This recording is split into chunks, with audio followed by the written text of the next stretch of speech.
आज गुणेशा आणि देवीच्या पप्पांचा बर्थडे आहे, तेव्हा 12 वाजेपर्यंत आम्ही तिघी पण जागे आहोत. हे बघा, हे छोटंसं डेकोरेशन आम्ही केलं आहे आणि आमचं घड्याळ 10 मिनिटं पुढे आहे, त्यामुळे 12 वाजायला 2 मिनिट अजून बाकी आहेत. तर आता 12 वाजत आले आहे आणि आम्ही चाललो आहोत पप्पांना भेटायला. Happy birthday to you, happy birthday. काय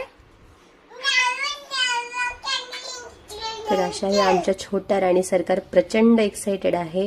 काय सुरू आहे काहीच माहिती नाही, फक्त काहीतरी मज्जा मज्जा सुरू आहे एवढं माहिती आहे आणि त्या प्रचंड खुश आहेत.